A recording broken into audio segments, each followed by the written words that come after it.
Hello and welcome to Radio Waves. I'm your host, Kris Poliquin, and this is a production of Red Apples Media. We're broadcasting out of WLBE 790 AM Real Country out of Leesburg, Florida. And if you're watching us on television, you're doing so on Lake Sumter TV, Comcast Channel 13, Bright House 498, and CenturyLink Prism Channel 83. So today I've invited Michael Brehne from the law offices of Michael Brehne to talk to us a little bit about what he does, the services he provides, and to give us some do's and don'ts in the legal field. Michael, thanks for coming onto the show. That's my pleasure. All right, so let's get into it. Tell us a little bit about yourself and how you kind of got into law. Well, born and raised in New Jersey and always loved law enforcement. I wanted to be a police officer since I was probably in kindergarten. And so I went to the University of Florida. I got a degree in criminology and law and went right to the Orlando Police Department. When I was at the Orlando Police Department, I did everything that I could do. I was a field training officer, I was on the emergency response team, and I went to the Detective Bureau after only 3.5 years and investigated major crimes. And afterwards, I decided I think I'm going to take my investigative experience to the next level and go to law school. So how long have you had your own practice then? My own practice over 19 years. I've been a lawyer over 21 years. Wow. Okay. So, I got to ask, because I would assume there's a huge benefit to having that practical experience in law enforcement to law. Do you think that has changed the way you conduct business? Undoubtedly. And I'll tell you why. When you're on patrol, you can get a call into the highest end neighborhood in Central Florida and speak to, multimillionaires who are CEOs of companies.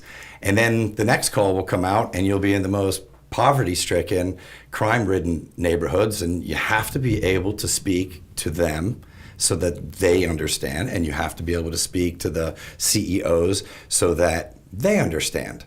And it teaches you a great variety of approaches to people. And also, in my experience, it's given me a great opportunity to learn how to read people. So when I'm taking depositions, I know when things are going to the right or to the left, and I need to keep people straight. Right. And so I've used that experience to help me do that. Okay. Now, what do you specialize in? Do you have any particular specialty, or you have a very broad range of services you provide? Two aspects of my law firm I would say I concentrate in would be injury law, which would be motorcycle accidents, automobile accidents, slip and falls, premises liability cases, and the other aspect is insurance litigation. I represent people against their own insurance companies when their insurance company doesn't treat them fairly. So that sounds to me like it's becoming a major issue as of late. It has been especially a major in Florida with storms, and we'll talk a little bit about that if you Sure, don't mind in sure. the future. But you brought up, auto accidents and motorcycles. Now you have a whole nother offshoot, or do you specialize particularly in motorcycles rather than regular auto accidents? Okay. Or how do I decipher should I call you or not? Well, we call ourselves motorcycle attorneys. Right. And the reason we do that is because 2 out of 3 of us ride right now, and the other one's getting his license. And, I've been riding motorcycles since I'm probably 13, 14 years old. Went to what we called mini bike camp, where I got to ride motorcycles all afternoon, 5 days a week, which I thought was fantastic on trails. And I recently, let's say in the last 10 years, picked up where I left off and started riding on the streets. And I just loved it. And I saw that there was a need in the community for an attorney to have the understanding that I have about riding, the mechanics of riding, the riding dynamics, and to be able to bring that experience into the courtroom so that I can help portray the motorcycle rider in their true light and not in the light cast by the insurance companies that they're reckless, that they're careless, that they cause most of the accidents. And through my experience and my skills, I'm able to overcome a lot of that. Makes sense to me. I mean, it really does. Again, if you're more knowledgeable in any subject, well, then you'll better either represent it or I guess through litigation, Yeah, absolutely. explain and talking to an attorney, but for lack of a better term, convince that no, this is not necessarily the case, or Just this because is the case. My job is just because he was on a motorcycle doesn't mean they caused the accident. Exactly. Now, speaking of accidents, we have a lot in Florida. Sure. I mean, there's always a lot of auto accidents. Do you have any do's and don'ts that you like to tell your clients, or what do you see happen more often that get people who find themselves in an auto accident to a position where they may be incriminating themselves or do more harm to them? Okay. Well, my first advice, of course, to people is don't get in an accident. If it's unavoidable. We have a rocket scientist right here, folks. And if it's unavoidable and you find yourself in an accident, the first thing you want to do is make sure that you are okay and that the other person or people involved in the accident are okay. If they're not, I recommend you call 911 immediately to get some help to the scene. Sure. The first priority, of course, are the people. Then the next situation would be if your car is so mangled that it can't be driven, make sure it gets towed to a yard so that you can tell your insurance company where the car is and they'll go look at it and adjust it for the value. At the scene of an accident, I recommend that you take photographs, as many as you can. Take photographs of your car, take photographs of the other car, and if you can, and if you think about it, take pictures of the intersection or the stoplight or wherever the accident occurred, because that will help us later on. If there becomes a question of liability, we'll have actual what we call scene photos, which would be much better than a Google image later on if somebody were to bring that up. Right. So with every phone having a camera, it should happen. The other thing I would tell people is never admit fault. Never say, oh my God, I'm sorry, I ran the red light. Keep that to yourself. Makes sense. That's something you tell your lawyer. That's something you tell your insurance company representative, but you don't tell that to the other driver.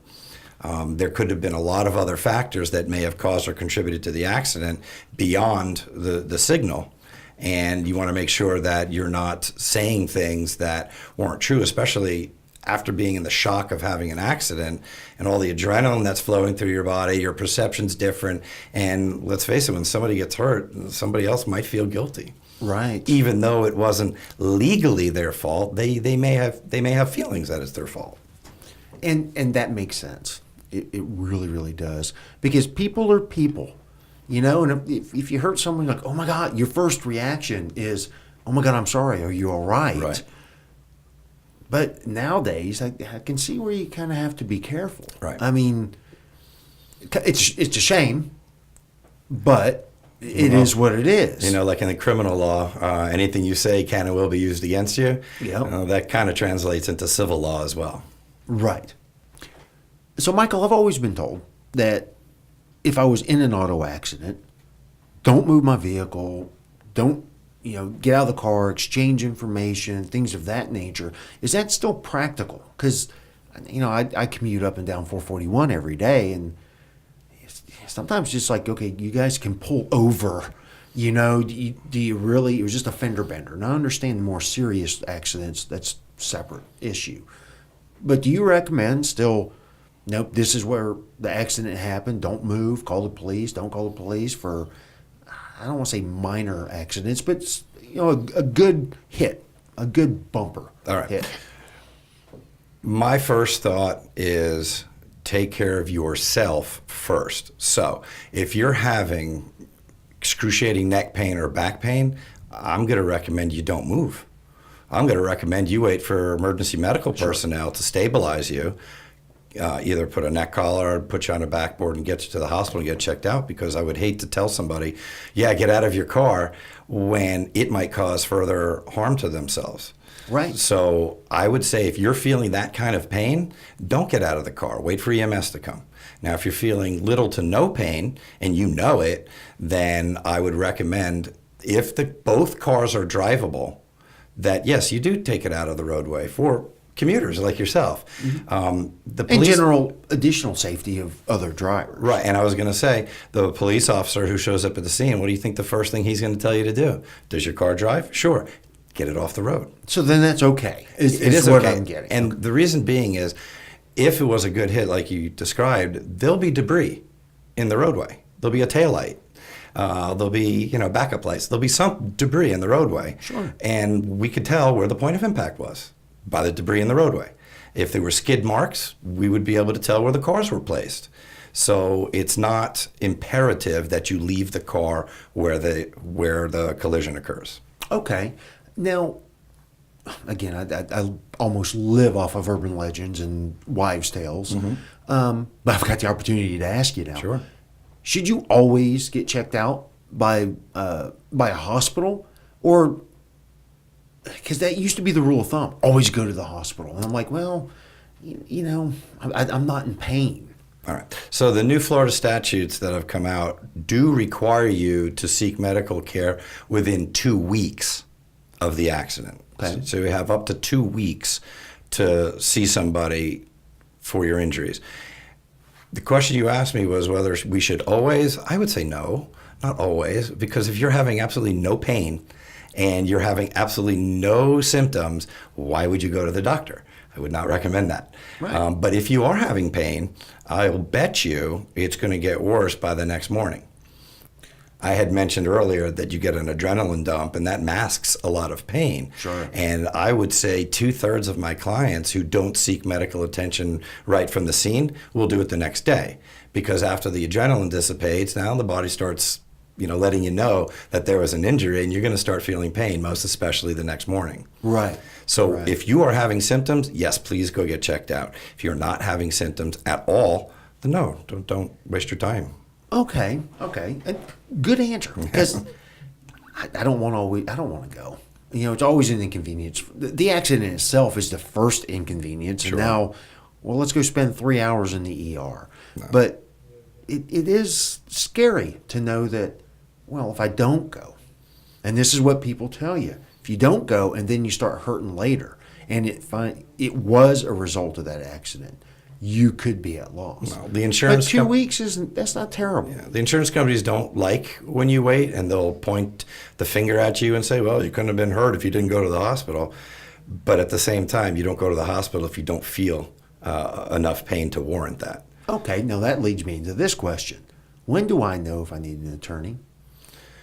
As far as auto accidents, I mean, is that statement from an insurance company too late? No.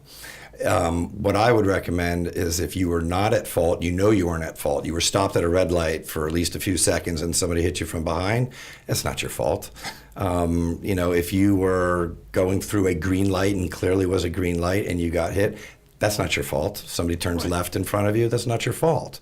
So if it wasn't your fault and you're hurt, then I would recommend consulting with an attorney. Okay. What if you were at fault? If you were at fault, you still have the rights under the PIP statute to get the medical care and attention that you need. Remember, I said the first one has to be within 14 days. Sure. But everybody has a minimum policy that affords them $10,000 worth of medical benefits, and that is regardless of fault, and that's why they call it the Florida no-fault statute. So do you need an attorney to claim your PIP benefits? No, you don't. But let's say you went to a physician, it was your fault in the accident, and now your insurance company won't pay. Well, that's when you call me, and I will make sure that your insurance company pays all the bills that are associated with that accident that they're legally responsible to pay. Okay. Well, hey, that's great information, Michael. I really appreciate it. We need to take a break.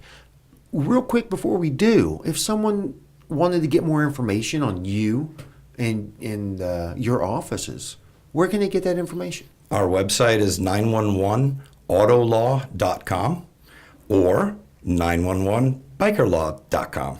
Either one will take you to our homepage, and we have a lot of resources on our websites. Awesome. Okay. Well, when we come back from the break, we'll continue our discussion with Michael Brehne. We'll be right back.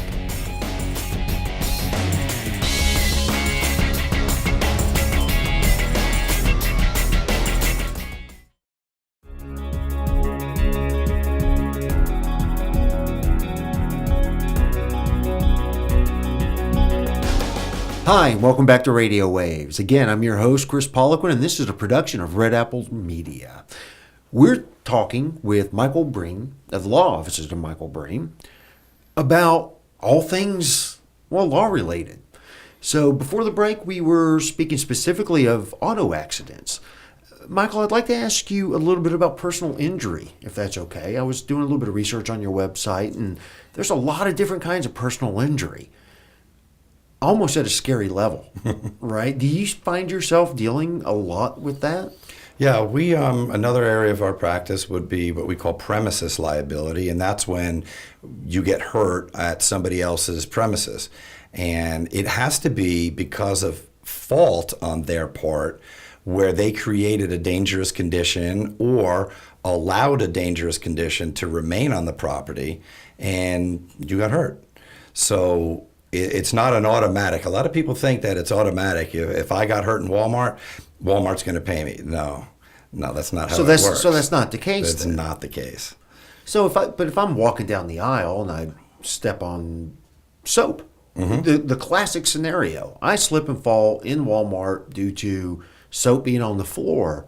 Walmart's not automatically at fault for that. That's right. There are new statutes that came out that said we have to prove who put the substance on the floor and approximately how long did it remain on the floor.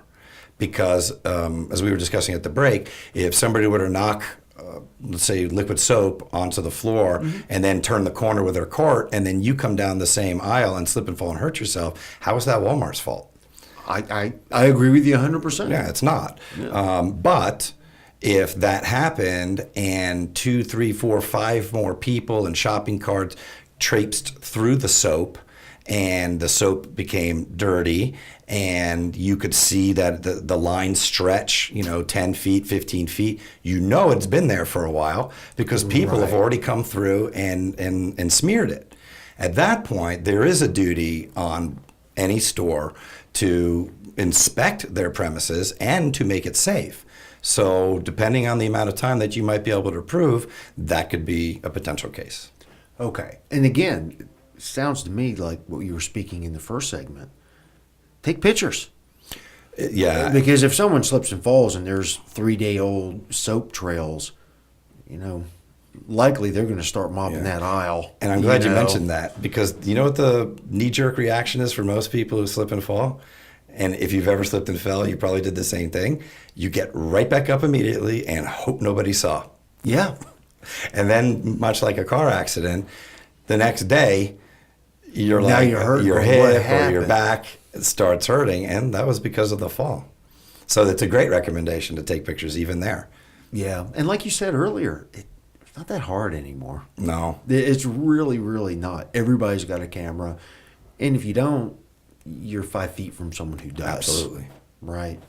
I'd like to shift gears a little bit and talk about something that affected a lot of people in our area here in Lake County.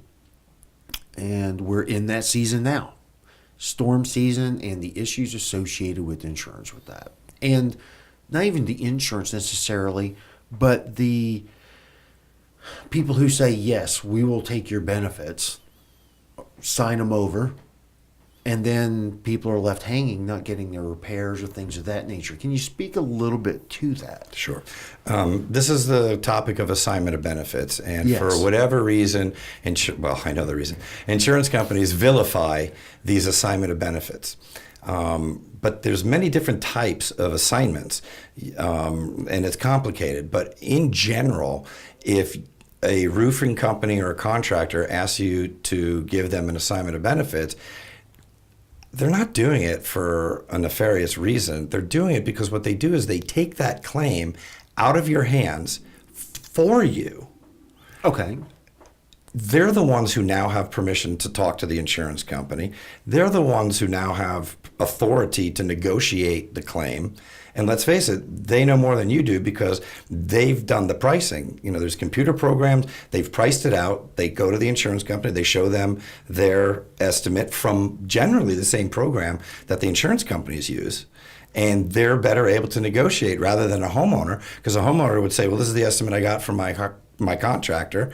And if they asked a question about it, the homeowner can't answer that question. They don't know what was put into the program that spit out that estimate. The contractor does. So that's very helpful in that situation. Sure, I can see that. And then the next helpful thing is when you assign the claim, that means that the contractor or roofer can actually hire an attorney for you to prosecute the claim. So I would hope, of course, that they would hire me. And then I would be able to represent the roofing company and not really bother the homeowner. The homeowner would just be a witness in the case. Okay. Whereas the contractor would be the actual client. And so it takes a lot of responsibility away from the homeowner and gives that responsibility to the contractor. Now, the problem arises when the contractor, and I think you mentioned it in your question, when the contractor doesn't do what he's supposed to do. Because the contractor is supposed to negotiate, they're supposed to get it repaired, and they're supposed to do it timely. When they don't do that, then they've what we call breached the assignment. In other words, they failed to perform. Okay. If they fail to perform, then you get out of the contract. Okay. It's just like breaching any other contract. If I hired you to do something, you didn't do it, I don't have to pay you. Okay. You didn't do it. Right. Right. So if a contractor does come up to you, what should you look for? I mean, should you just, is it always okay? And I guess I'm asking you this because I've heard a lot of cautionary tales, and I just want a little bit of, Let me phrase it this clear way. it up a little bit. I won't say, yes, it's always okay. Of course. But what I will course. say is that it usually is. But it all depends on how the assignments are written. Some are written very loosely, some are written very tightly. Some have escape provisions, some don't. So if you really want to know, call me, let me read it. You could scan it to me by email, and I could tell you fairly quickly what that document actually means to you. Right. So would I caution somebody not to sign an assignment of benefits? Not necessarily.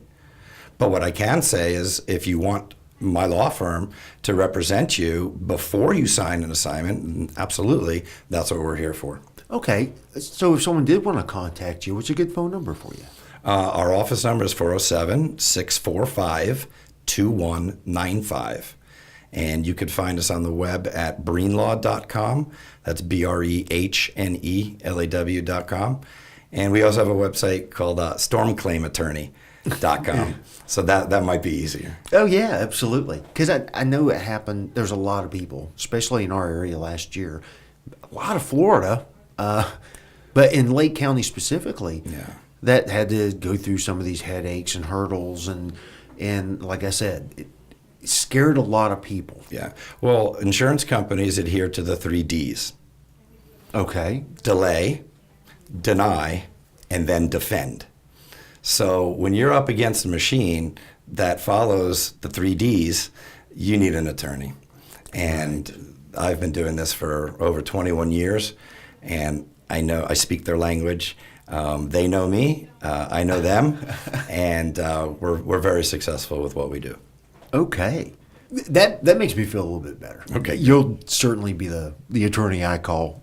Knock on wood, I don't need to call one first and foremost. I appreciate the compliment. And again, I've done a lot of research on you. I try to prepare for shows like this.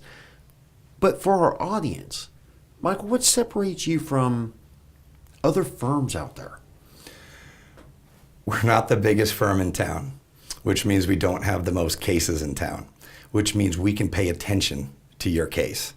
And when I graduated law school, I never wanted to be a farmer. I wanted to be a lawyer. So I don't want to go out in my field and rake my cases. I want to work on my cases. Sometimes I explain to clients, at our law firm, we don't flash fry your cases. We bake them.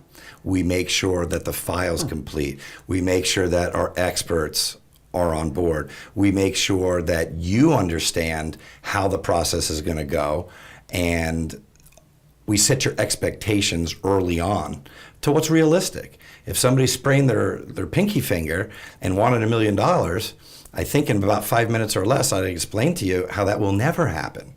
Well, darn. Yeah. I just sprained my pinky. Right. So what we do and what sets us apart is you will always get a fair assessment from me, and you will always get my true opinion. The reason I do that is because if I tell you I'm going to do something, I want to do that. If I tell you I can't do something, then you know it's just not going to happen. And I wouldn't tell you that I could do something that I can't.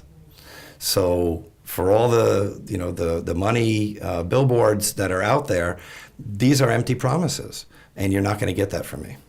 And that is why I'll call you. Okay, thank you. No, it really is. It's about being genuine, and I believe that. I really do. Well, Michael, that's all the time we have for today's show. Real quick, can you give our audience the information if they do want to contact you again? How can they do that? Sure. Our phone number is 407-645-2195, and our websites are 911autolaw.com, 911bikerlaw.com, and stormclaimattorney.com. Awesome. Thanks again, Michael. Really appreciate you coming on and sharing this information. Thank you for having me. And that concludes our show for today. This has been Radio Waves. I'm your host, Kris Poliquin.